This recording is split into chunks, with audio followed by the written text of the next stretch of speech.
Okay, so I'm pretty sure we all know what a comfort game is. It's a game you play whenever you want comfort, and a comfort movie or streamer is pretty much the same. But what makes a comfort game, or a movie for that matter? Well, what I often hear is that nostalgia plays a big part of it. You know, like tapping into your lizard brain to give you fuzzy feelings from when you were a child or something. At least in movies, this is the main case. That's what you often see people say, like, "Oh, I loved this movie when I was a child. It's so comforting to watch it." Video games are a bit weirder though, cause it's harder to go back and play old games when you get older because of the changing consoles and stuff like that. Some people say it's a comfort game has to be simple, relaxing, chill, something like Animal Crossing. But there's also a lot of people that find comfort in Dark Souls, so there's really no rhyme or reason here. The fact of the matter is, anything and everything can be a comfort game, depending on who you ask, and a big factor in that is both when you as a person found the game and also what it means for you.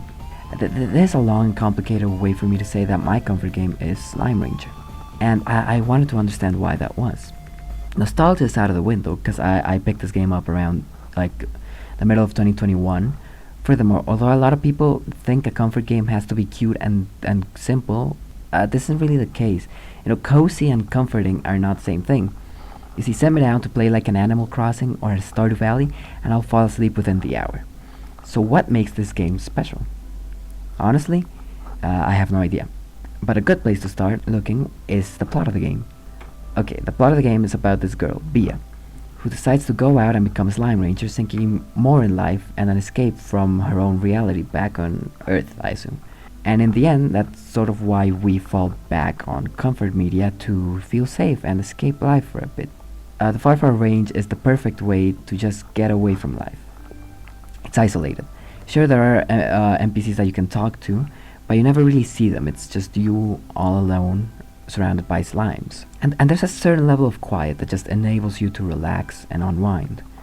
There's music, obviously, and sound effects from the slimes and other creatures roaming around the range. But it's barely anything really.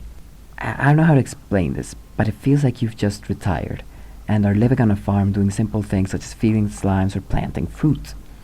If you're into it, you can even decorate the range. The greatest strength to the game is how in the end, the calm nature of the world gets you to be alone with your thoughts for a while and just soak in the view.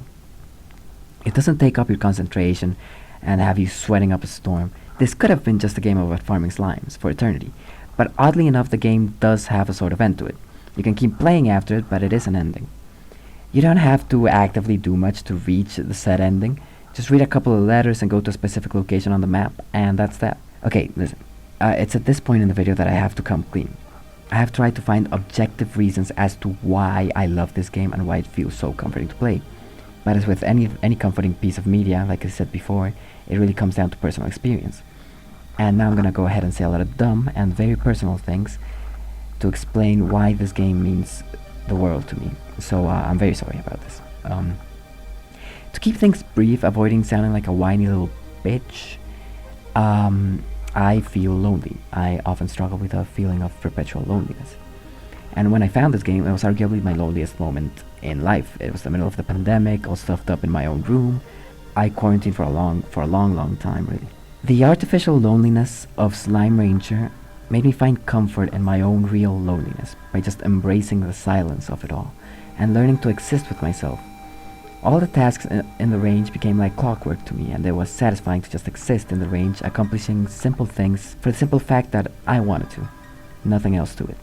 Circling back to the plot of the game and its ending, the whole theme that is present in the game of living life doing simply whatever you want spoke to me, sure, but more importantly, the whole idea of people that barely know each other or used to know each other, being connected to one another and a part of their lives, despite being far from one another, made my loneliness feel more accompanied, if that makes any sense. As I'm writing this script, I realized that I lied at the beginning, really.